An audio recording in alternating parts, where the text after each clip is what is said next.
Magluto naman po tayo ngayon ng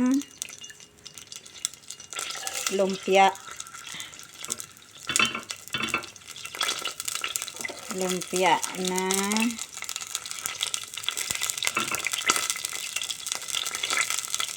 bean sprout.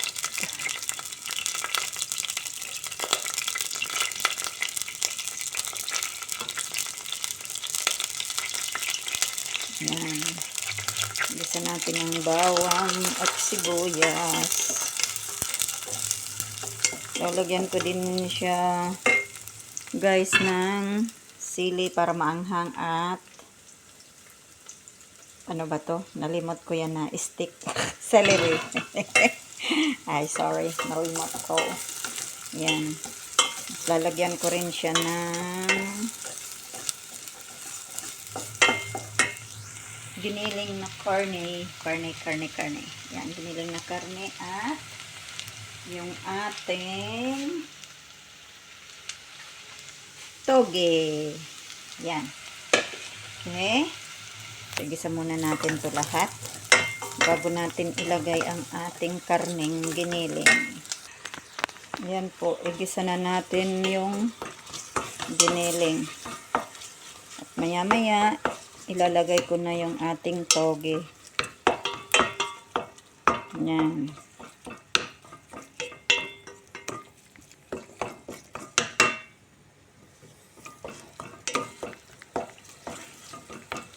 Sarap ng amoy.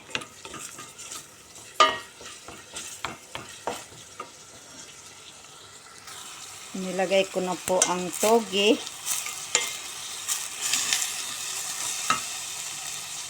Yan, igisa rin natin, halo-haloin ng ilang minuto.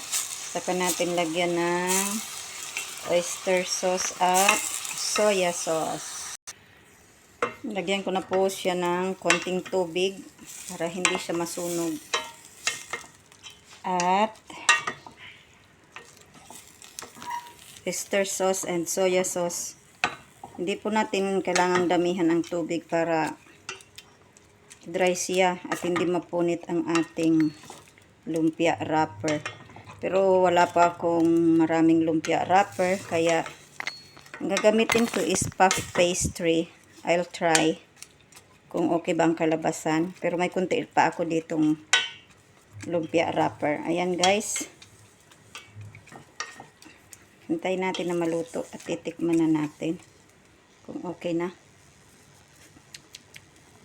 Okay ng lasa. Lalagay ko na yung celery at sili.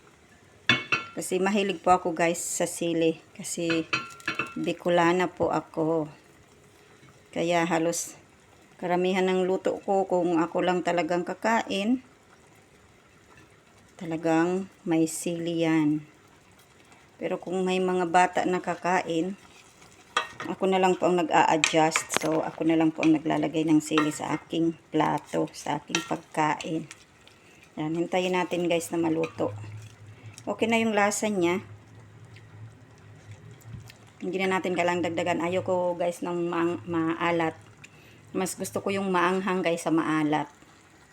Ayan, guys, luto na ang ating lumpia filling. At binalot ko na rin.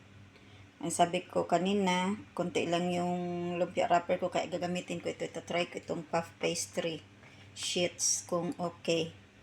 Yes.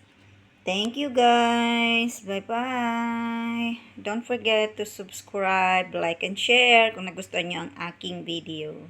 Thank you.